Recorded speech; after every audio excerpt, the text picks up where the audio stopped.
Hi everyone, welcome. Lovely to see you all. We're going to be kicking off in just a few moments.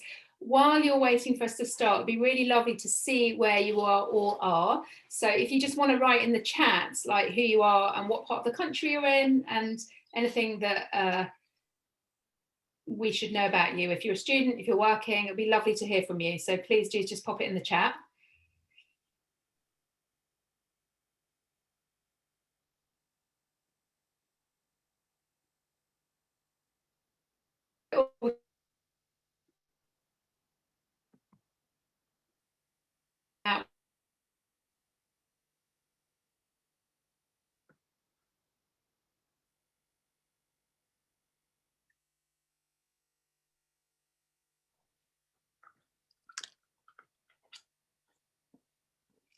Hi.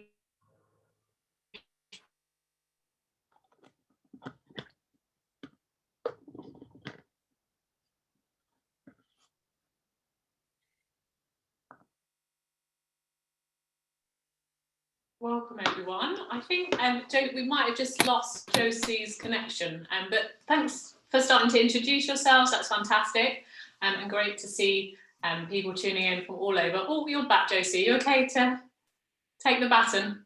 I'm fine, sorry. Laura, just be on standby in case that happens again. No problem. So welcome everybody, and thank you for putting your names in, and please bear with me if my terrible Wi-Fi goes down.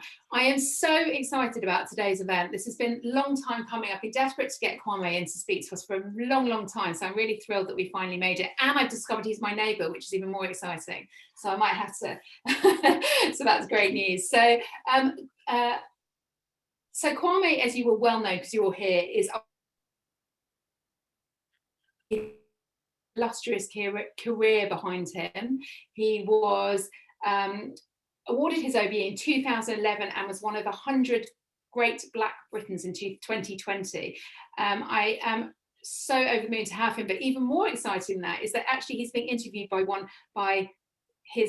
the amazing Olivia. I was just trying to work out the relationship. So Kwame is actually Olivia's boss, and Olivia is one of our alumni. And we're very thrilled, Olivia, that you agreed to do this, because I can imagine it's, might be a bit odd, but actually we're really thrilled that you're here. And now obviously you're executive assistant to Kwame.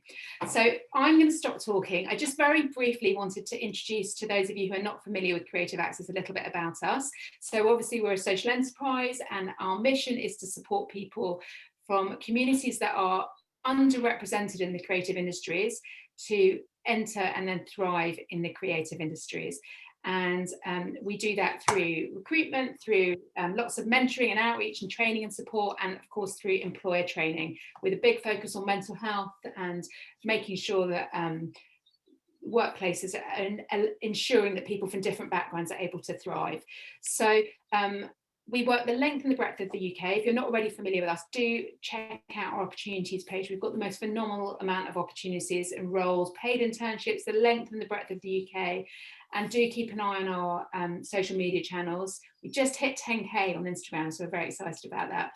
And that's _@Creative Access. So just before I introduce our panel, before I hand over to our two panelists, I just wanted to say that if you want to ask questions, I know lots of you have submitted them in advance, that's wonderful. You can do so via the Q&A function, and we'll do our best to answer as many of them as we possibly can. So thank you all for putting your details on there, and without further ado, I will pass over to Olivia, if you would like to kick off. Sure. Thanks, Josie. Hi, everyone. It's a real pleasure to be with you here today. I'm going to be asking Kwame some questions that have been previously submitted, and I'm going to sneak in a couple of my own. I've tried to sort of group them together so we can cover as much ground as possible, because you've got everything from practical tips and tricks to personal experience to meditations on the industry at present and predictions for the future. So, Kwame, do you think you're up to it? Well, actually, bearing in mind that you are the better half of my brain, you should be the one that should answer that on my behalf. You answer nearly everything else, Olivia. Okay, so let's begin. So your biography, as Josie alluded to, it's not too shabby. You've been quite busy over the years, and you wear many hats at present and have worn many hats over the years. Cultural leader, producer, director, writer, broadcaster, actor, and perhaps most impressive of all, enthusiastic volleyball player. But we can speak about that later. So my first question is, so Kwames, you're an artist, but you also run an organization. How do those two roles dance together? Well, the first thing I want to say actually is I want to big up Creative Access. I want to big you up because Olivia has been working alongside me for 2.5 years now. And I have to say that, that if she is a poster child for your organization, you could get no better, because she is not only just, yes, she is my EA, as it says here, but she's actually part of our artistic team and a magnificent contributor to all that we do at the YB and in terms of my thinking. So you guys need to put her on every poster, because I believe that she's going to go so far, not just in theatre, but if she chooses to, in the world of the arts and film and everything that is associated with us. So big up Creative Access for one of your star alumni. Now, to answer that question, if I can remember it correctly, is that, yeah, I do wear many hats. And I think that the role of, I describe myself as a generative, interpretive, and curatorial artist. My generative, of course, is because I write. My interpretive is because I direct. My curatorial is because I'm an AD. And I would say that each one of those washes the hand of the other. That I don't know, for me, running an institution is a magnificent honor, because you are quintessentially charged with serving a community. And I adore the act of service through art. But I have to be an artist as well, not just a curator, in order to keep me personally alive and connected to how we talk to artists, how we encourage artists, how we nurture artists. That, you know, just getting in, I didn't do all the other things that I did just so that I could get into an institution.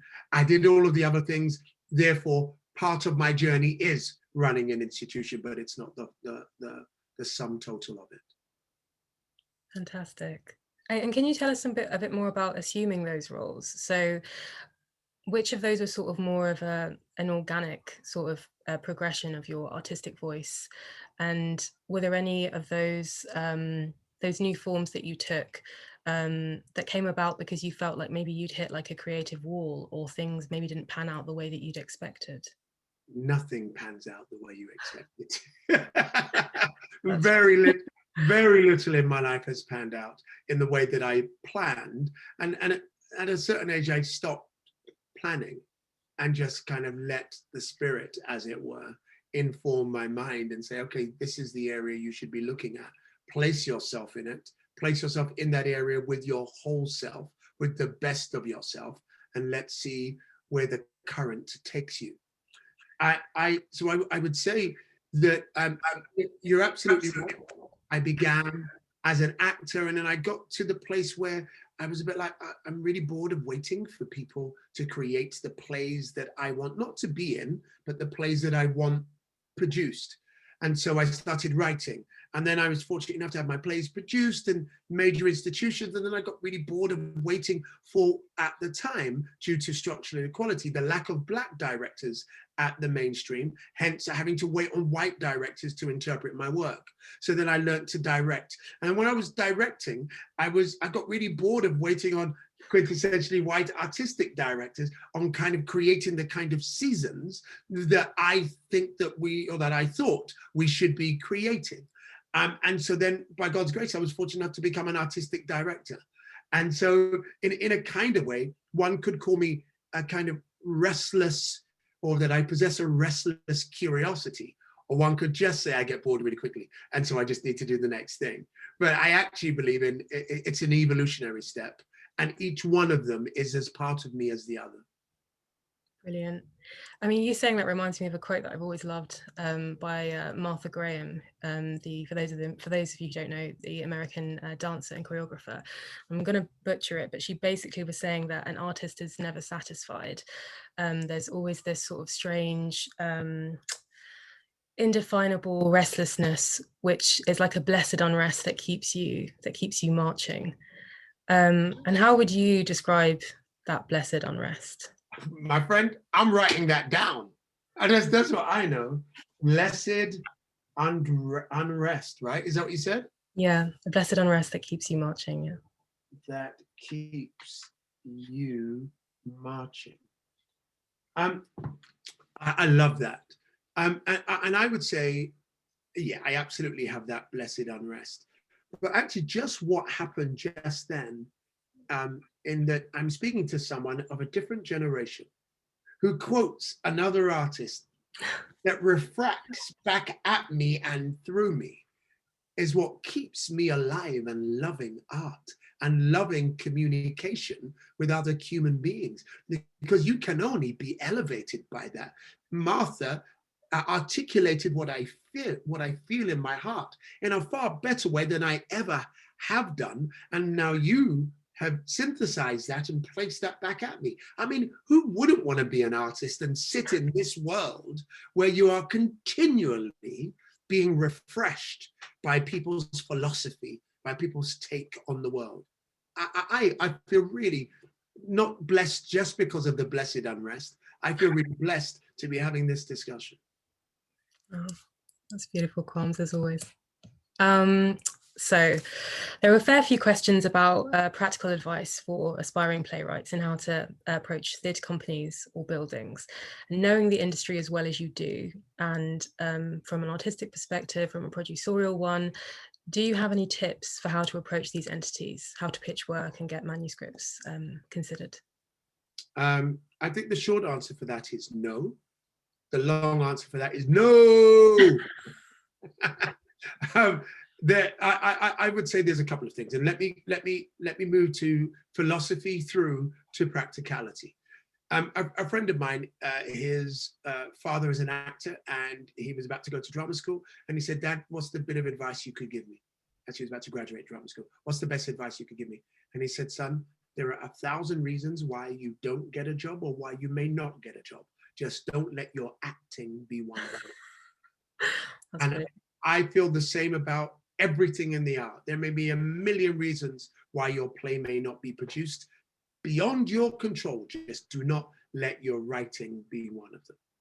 So that would be my first bit of advice. Make your shit as tight as you can make it. Sorry, I hope everybody's over 16. That's number one. Make sure, and again, this is talking about the work, be it writing plays, whatever form, be at the top of your game at that very moment in time. There is always going to be more to go, but be as refined, have your tool as refined as it humanly can be at that moment that you hand in that bit of work. That doesn't mean that you have to be technically brilliant. The tool that you need to have honed, or at least to be aware of, is your voice. What is it that you are saying that is unique to you?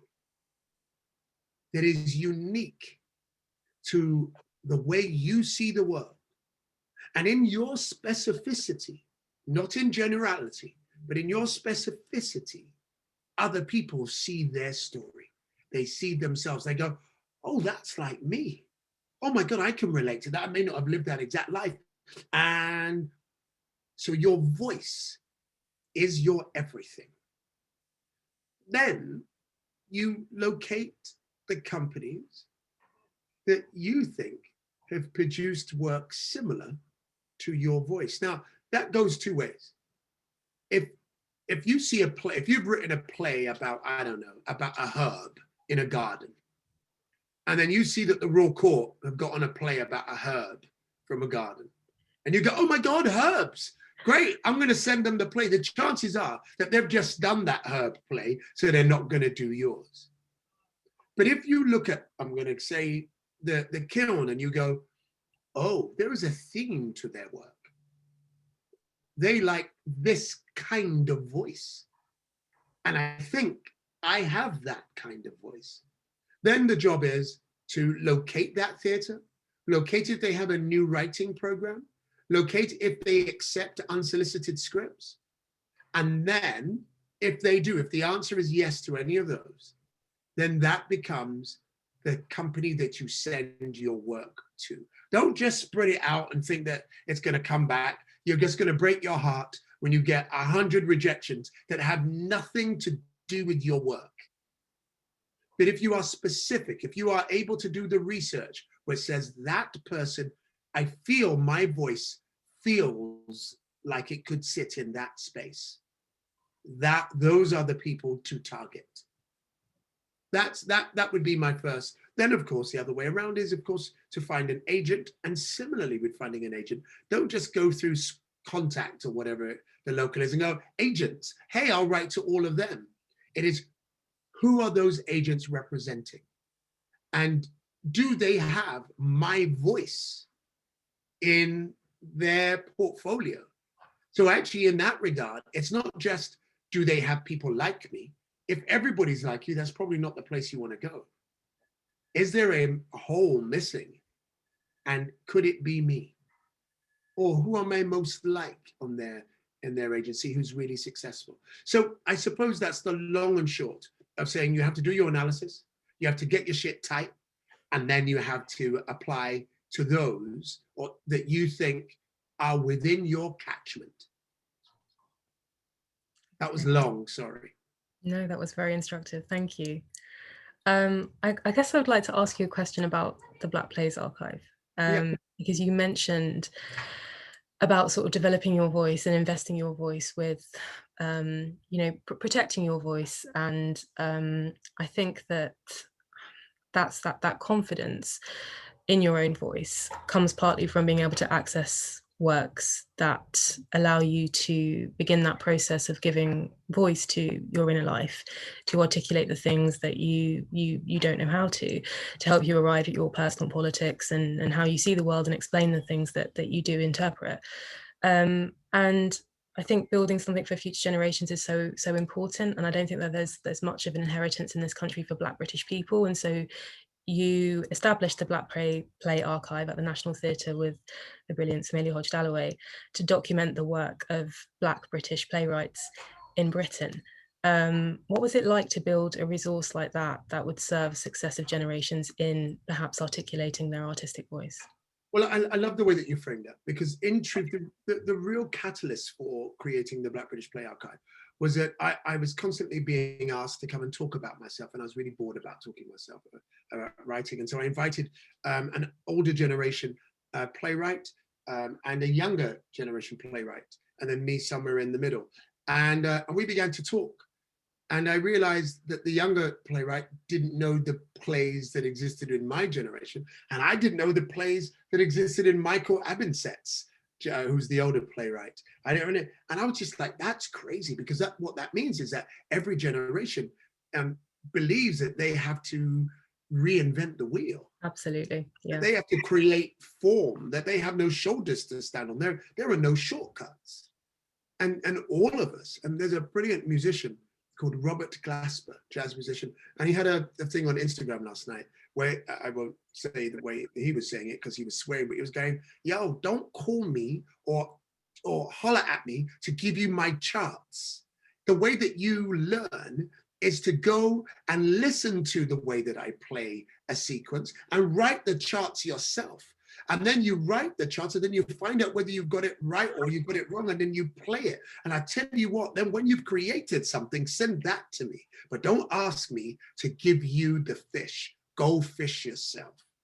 And that's the reason why we built the Black British Play Archive, was so that people could go and read, hear, and see where their voices are similar, see what shoulders they can stand on, understand that they are not alone, understand that in this body, we have nearly 500 plays that we found that have been produced professionally in Britain from the beginning of the 20th century. I mean, it was bizarre.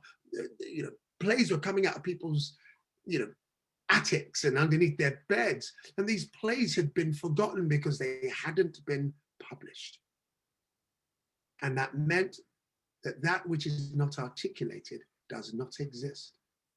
We wanted to articulate it so that our voices were not the only voices talking about this, but the voices of those before could also be loud and clear for those who would seek it. Beautiful. Thanks, Kwames. Okay, we've got networking. Sorry, I'm just sort of lost in sort of a bit of what you just said there. So there were a lot of questions about networking and about the importance of building a network and building connections. And I remember when I first started in this industry, that was something that was very daunting to me, partly because I'm quite shy. I'm sure you can relate, Kwames, but also because I knew nothing of the industry. It was completely opaque to me before I had my internship with Creative Access. And so I always thought of it as something that was very, very clinical and very palm perspiring, very uncomfortable. And what I actually found it in theory to be was just, I don't know, the act of meeting new people and making a mutual and significant connection and finding people that you naturally resonated with and could lend that mutual support and allyship to. And I wondered what your experience of networking or forging connections was when you first started out. Again, Olivia, you are so magnificently eloquent, and that was beautifully framed. And I know that many people, or if anyone, no one here probably knows me, but if anybody knows me that or has run into me, the last thing they might place on me is that I'm shy.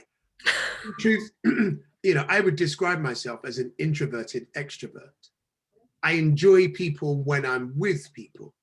But I really like being, I really like being away, being with myself.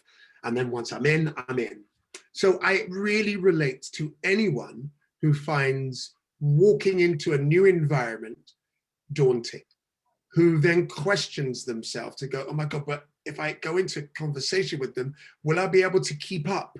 Am I as smart? Am I as critical? Have I seen as much? Have I read as much? Right, and there's all of those things, and every part of that is valid. Here's what I would say. I would say that you come into this profession, or you should come into this profession, only because you must, not because you want to, not because it would be nice, but because if you didn't do this, a part of your soul will die. Because a part of your soul is going to die anyway. There is so much rejection in this game. There is so much, you are defeated so many times before you get a minuscule success, that unless you must do this, please don't. Please don't put yourself through it. It's only going to cost you loads in therapy later on. But what I would say is networking is magnificently important. And what I mean by networking, it doesn't mean that you've got to be at every opening. It doesn't mean that you've got to, but networking for me is finding those who are your people. Putting yourself in the environment where you can find new family members. Those who reaffirm you. Those who see the world slightly through your eyes. You don't want an echo chamber, but you want those whose passions are your passions. And you can't find those at home. You can find those in being out. Now we're in lockdown, so you can't do it, but being in the right environment. So I would always say, when I was younger, I failed myself. I deliberately took pride in not networking. I deliberately was just like, I don't want to be, I don't like that club. I don't want to be part of that club. I'm not going to be part of that club. I'll do my work, I'll get in and I get out. And what I saw was that there were other people who I perceived to be less talented than I, who I perceived to have projects that were not as whatever as my own, who moved much quicker through the industry. Why? Because they had advocates, because they had fellow people that they could bounce ideas around, where I was just bouncing around my very small network. So I would say networking can be a dirty word, but it's not for me. I say go seek family, go seek friends, go seek your tribe. And as you seek your tribe, you will find yourself to be as eloquent as you need to be for that connection.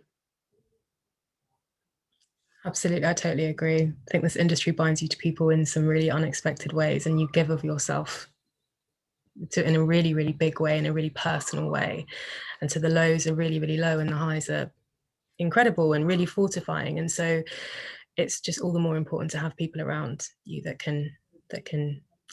meet you where you're at, and you can meet them where they're at. And yeah, no, absolutely. And I think it's a very transient industry as well, and our orbits are constantly changing as well. It's really important to when you find your people, to make sure that you nurture those connections. Absolutely. I mean, you touched on the importance of you know, traditional connections sort of dictating, you know, who not only makes it in the industry and progresses in the industry, but who actually gets into the industry in the first place, and the amount of power that can give you.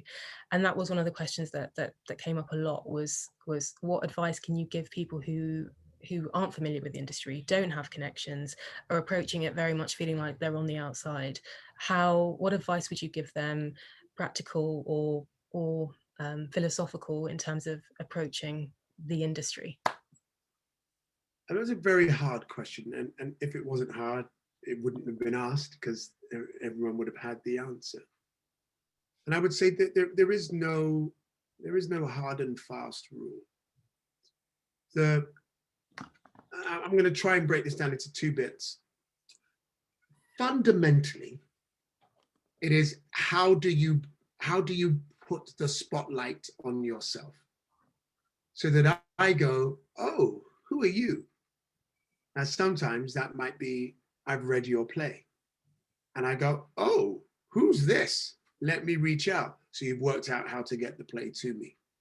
Sometimes it might be an actor that I've just seen a snippet of in a show reel. I go, oh, who are you?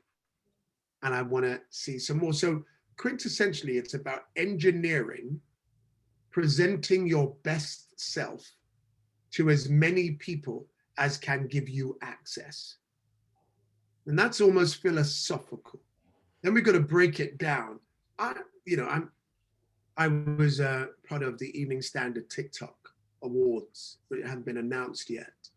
But one of the really interesting aspects was that we asked everybody who contributed, or rather who applied for the fund, to do a 1-minute TikTok film or something. I cannot tell you how brilliant they were. I cannot tell you how I saw at least 3 people. I went, oh, I want to work with you, of 1 minute. It was how creative they were in that space. Now, that's not saying, guess what? Everybody go off and make a TikTok film and then that's going to get you in. But actually, if that TikTok is truly representative of who you are, the work you have to do is work out how to get it in front of those who may be open to you. Now, it's really hard. This is hard. You know, you got to get an audition. You got to get in an agent. You got to get in front of an artistic director who's read 1,000 scripts that week. All of these things are really hard. But ultimately, the key is, what is your voice? How refined is that voice? What mechanism have you used to put a spotlight on that voice? And what mechanism have you used to get that voice in front of the person who can take you to the next level?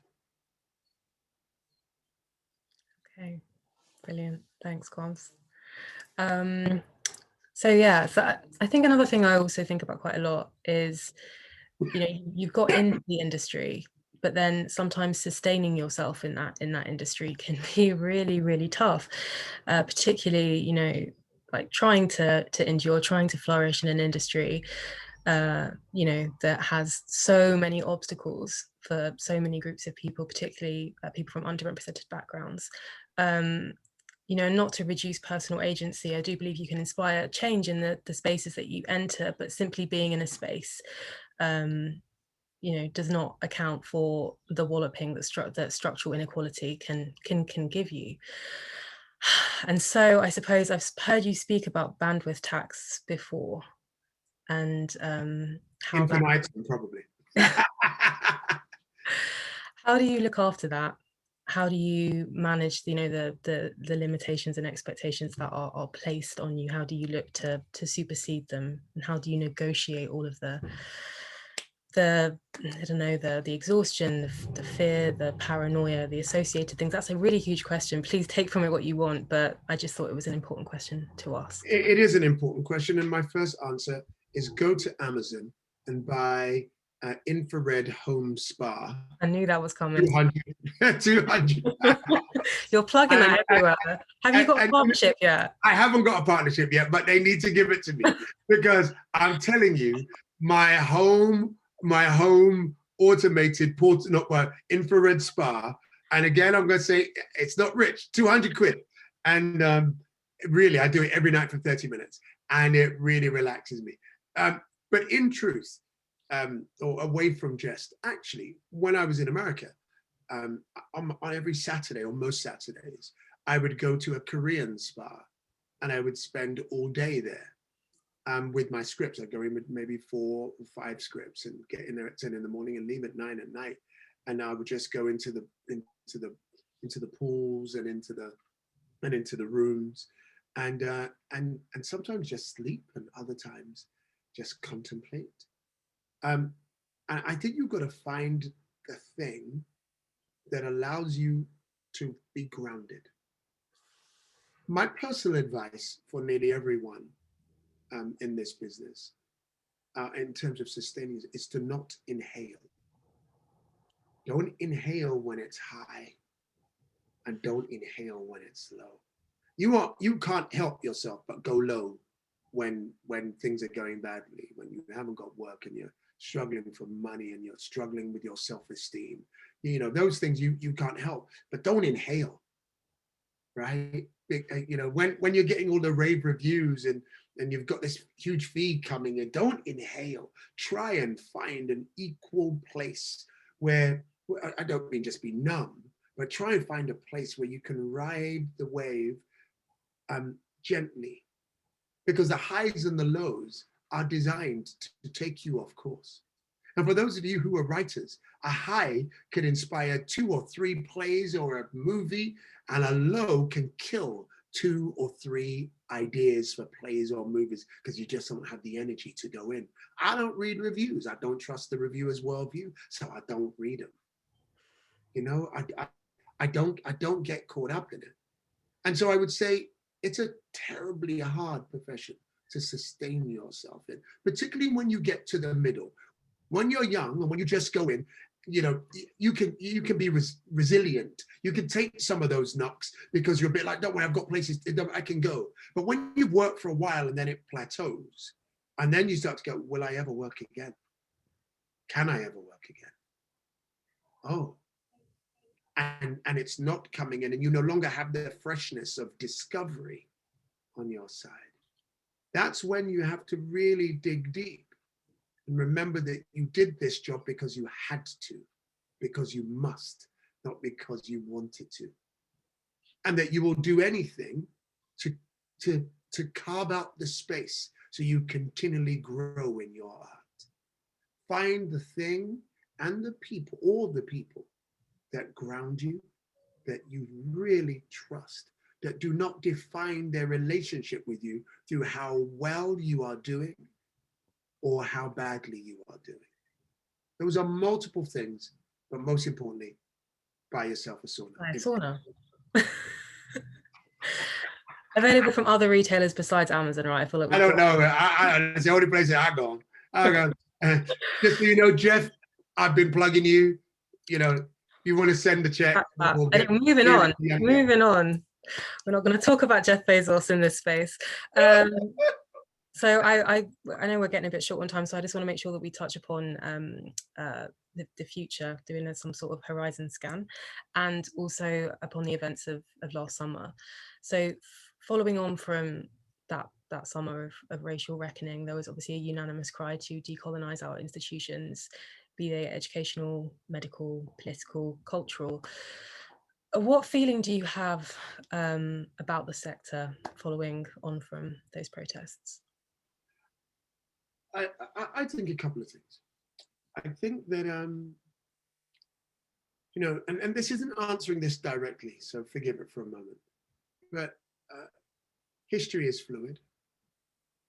And sometimes we just gotta let go of some old shit and bring in some new shit. Bring in some new inspirations. Bring in some new things that we can stand upon. And still, we won't forget the other stuff, but you know, but we can build on the new. And so, what's really important for me, for our sector, right across the board, is that we decolonize, or rather, we expand the canon. Because once we've expanded the canon, everything changes. If the canon is only Western, Northern European, performed with received pronunciation, then there's only one type of training I need. There's only one type of technician I need to help me get there. However, if the canon is decolonized and the global canon becomes part of what I do, including a huge drive and articulation and placement of new plays within the producing canon, then from training to makeup, everything changes to follow suit, because we're a market economy. So I would say everything begins with us decolonizing our whole curriculum, our sector, our training, our minds. Amazing. I know there's been obviously a long conversation that is still going on about, you know, how we engage with the classics, and, you know, are they being staged from a place of just, like, you know, reverential treatment, or are we sort of making them, are they informing the now, are they speaking to the now? But I think fundamentally, you know, as someone who does enjoy them, you know, you can mess around with it, you can just deconstruct it, but the viewpoint that you're still working from, the worldview that you're still working from, is usually that of the Western male. So, you know, that needs to be disrupted. And again, like, you know, I didn't say destroy it. I know this is not what you're saying, but, you know, people might hear when we say decolonize that equals destroying, and it does not mean that at all. I'm not saying destroy the classics, I'm saying destroy the canon. No. I'm saying augment it, make it bigger, make its heart beat faster and more contemporaneously. Absolutely. Okay. So obviously we're about a year into a moment of intense upheaval, of myriad things at the moment that are governing our lives, from separateness to grief to fear to all sorts of different things. It's been an unprecedented year, to use that phrase that everyone's been opening emails with. And so I've become aware, you know, just how much over this period, how much we have to use our imaginations in this moment, whether to sustain us in the present, but also to try and rediscover and reconsider what can change from this point forward. And I think imagination is one of the most radical tools that we have, you know, at our disposal. Alongside that, we also need, you know, introspection, and we need retrospection as well.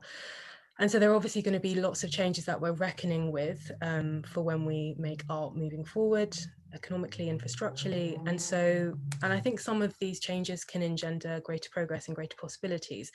How do you feel about the future of performing arts at this moment? It might change tomorrow, but how do you feel about it at this moment? Well, I'm glad that you pinned me down to this very moment, because otherwise I would have said I have no idea, nor should I. because we are in the middle of the vortex. We have not yet come out of the portal. Absolutely. And so therefore, I don't know what tomorrow is. And if I have an answer that says what tomorrow is, I would be wrong. But there is something in your question that's wonderful, because I believe we have the ability to time travel right here and right now. And it's called our imagination. Our imagination is the future. Our imagination is a future that we can march towards and make manifest. And I hang on to our ability to make quantum leaps from today to tomorrow.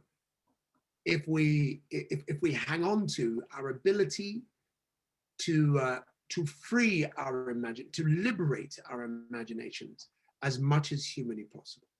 So, but let me answer to the question of today. Today, I don't know what I feel about art today. I feel mainly that we have pivoted away from live performance into a digital. We have moved what is a three-dimensional art form, and quite rightly so, and we have squeezed it into a two-dimensional art form. Thank God for the two-dimensional art form, because at least we're getting something, but it is two-dimensional. The screen is made for the linear. The stage is made for the abstract. And so actually, I think what I'm really interested in right now is how generation millennium and down innovate in this space, so that actually that I'm able to move from a two-dimensional to a three, even fourth dimension, while we cannot perform live. And I think that's what's going to happen out of this one. We're going to come out of this, we're going to go back to the live, because we adore, but we are built for social interaction. So theatre will never die in that regard, but it is what is the peripheral activities around it. How will that exist within a digital and physical space? And I feel really pleased actually that some of the conversations that I'm having, that we're having at work, actually really trying to lean into what tomorrow's art can look like within the sphere of theatre. Brilliant. So I see Josie's popped back up. So does that mean it's time? Are we done? Oh. Can't hear you, Josie. Sorry, forgot that bit again. Sorry, I don't want to interrupt too much, because I'm genuinely mesmerized by, I don't think I've ever met people with such magnificent chemistry and who speak so articulately and beautifully. So it's a real genuine privilege to have both of you here. I really am, honestly.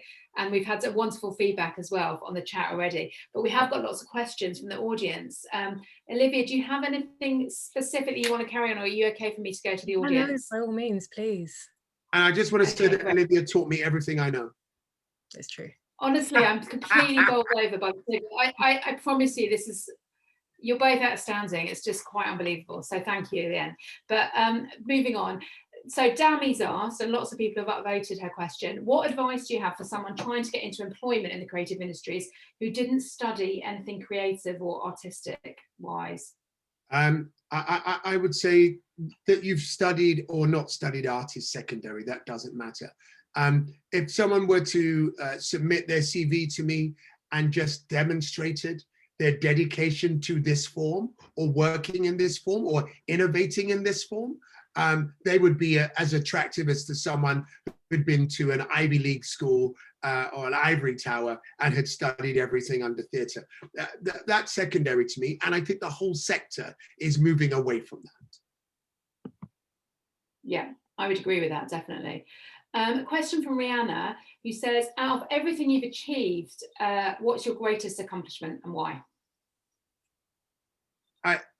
If I may, I'm going to frame that within the arts, because I think my greatest accomplishment is to been able to keep my family, because I worked so damn hard that they're so good that they haven't yet kicked me out or and so I call that an achievement. I think, but artistically, I think the thing that I'm most proud of is when I was the artistic director of a festival called the World Festival of Black Arts and Culture in Senegal in 2010, and I directed the opening ceremony in the Senghor Stadium for 60,000 people and a cast of 500. And that will be with me till the day I die. Can we watch that on, is it on YouTube or anything? I don't know, you know, I don't know if it exists anywhere. I have it somewhere. Actually, you're right. I should put it up on YouTube. That was the most amazing experience. It sounds amazing. I'd love to see that. Okay, so question from Gemma, who was one of our interns actually at the King's Head Theatre, and she has said, how do you try and connect with a director or writer you admire if you haven't been able to see their work? Oh, can you ask that one more time? Because I think I cut out. Go ahead. Probably me. How do you connect with a director or writer that you admire if you haven't been able to see their work? Well, I don't know whether that question is how do I or how do they? But I would say— I think it's more like how does she. Great. And I would say that connect is difficult if you haven't seen their work. And that's just going to have to be that you see the world in the same way. But then there's a risk, because loads of people can talk a really good gig, but when you get down to it, they may not have the skill. So I would say you really do need to see someone's work, and that can be from a production to a scene. But to really know that you guys are family or are art family, you both need to see each other's work. Okay.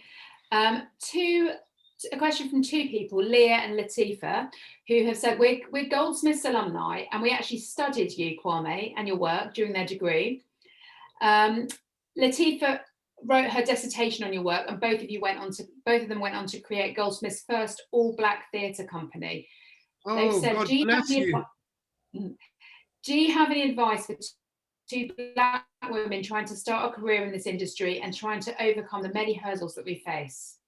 Yeah, the first thing I would say to them is, and in part this is ego, yes it is, but in another part it is about what I perceive my job is to do in the world, is they should write to you and they should get my email address, and they should email me, and we should have a bigger discussion about it, because I can't just give them one answer, but the one little bit of an answer that I would give is you.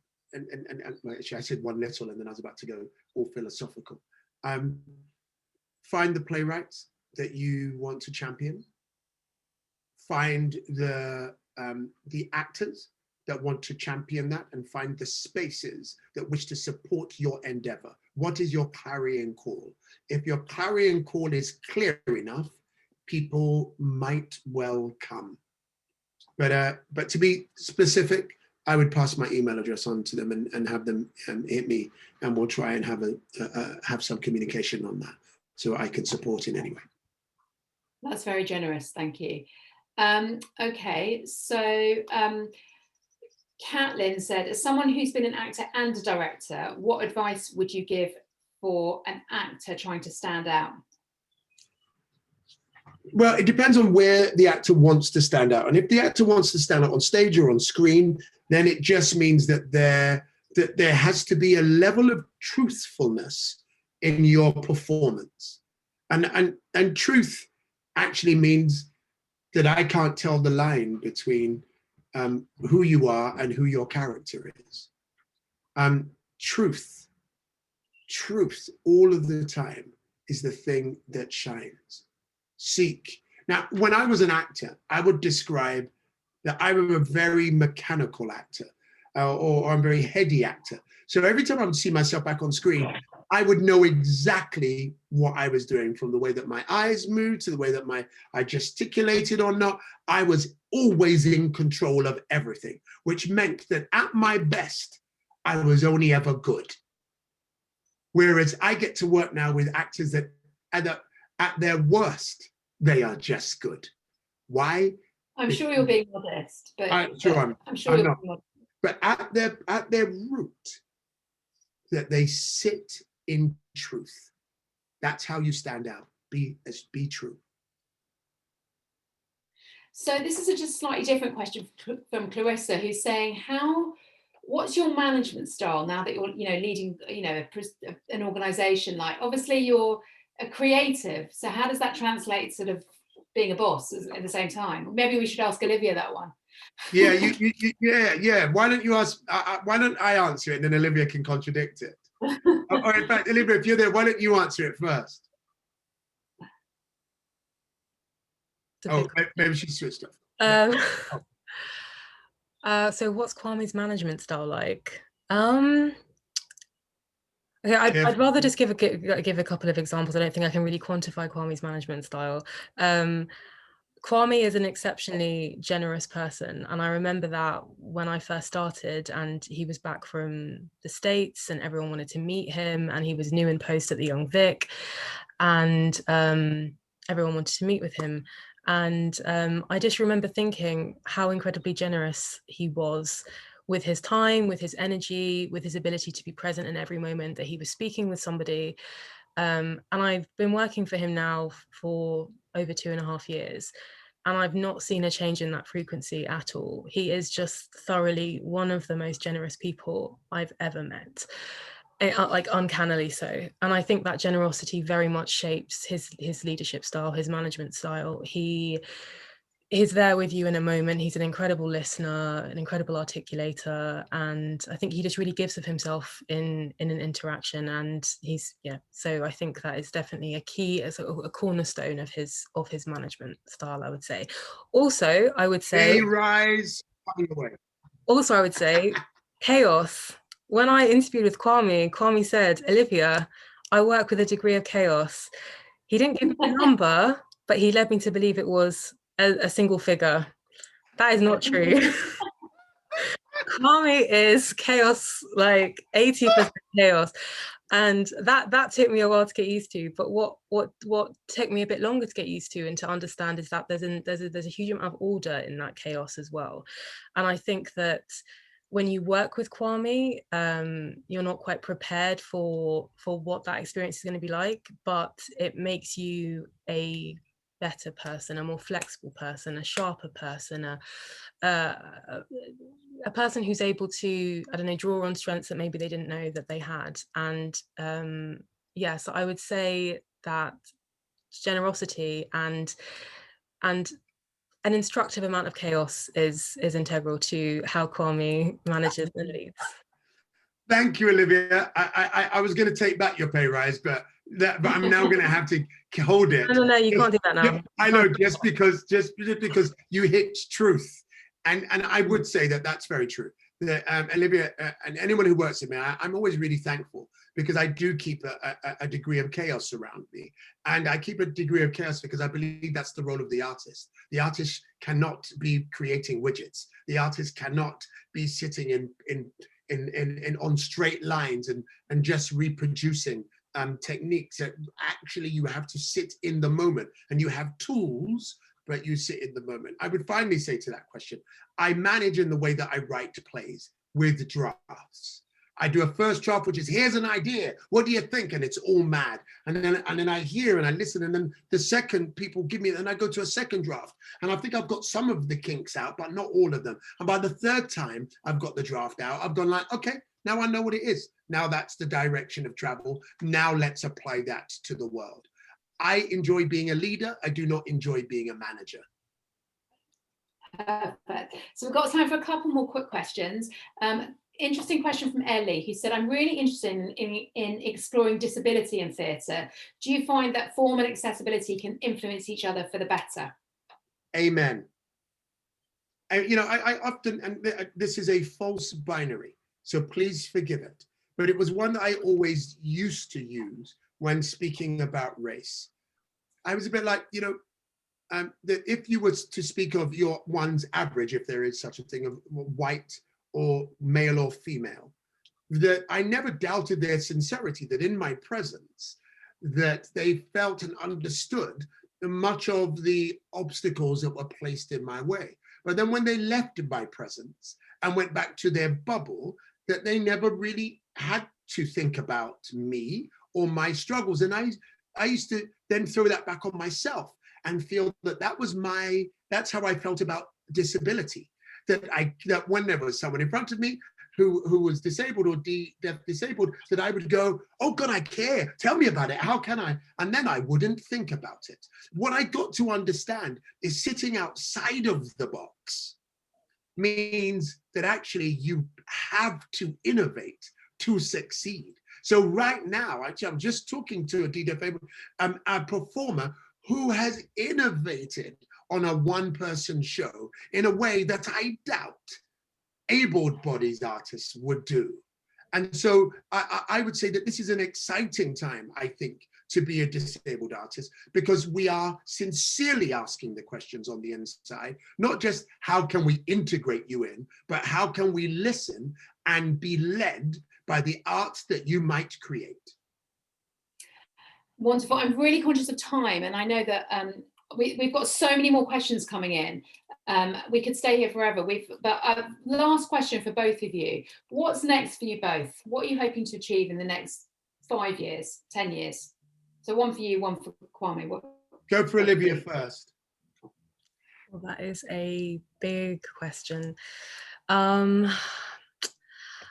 I suppose to speak about something a bit more concrete. I think what I'm really interested in, and I think working with Kwame, who I've sort of seen him in a directorial role. I've seen him, you know, when he's writing stuff. I've really got to see sort of the different shades of artistry. And what I really have loved in my time at the Young Vic and working with Kwame is better understanding that incredible process of evolution that a piece of work goes on as it makes its way to the stage. And I've always loved words, I've always loved stories. And so I think for me, the literary side of things and the dramaturgical side of things that I'm still very much in the infant stages of trying to develop is what really, you know, calls to me at this moment. But in a larger sense, I don't know. I'm just at the moment, I'm holding on to the small tangible things that feel like certainties and celebrating those, and working in proximity with art, working with Kwame, working with the Young Vic, are all things that sustain me. So I would say, and I'm not just saying this, you spoke about Olivia and I's chemistry.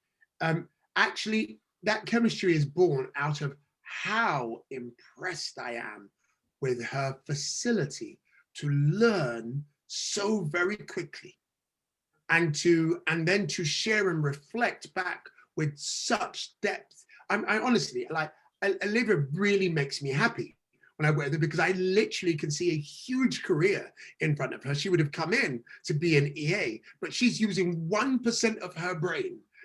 The other 99 is about to explode onto the scene and become a major leader in terms of the arts. I know that. And I don't just mean it in terms of theatre, but it means in terms of being able to shepherd work into the world. So for me, for the next 10 years, I'm in the legacy business.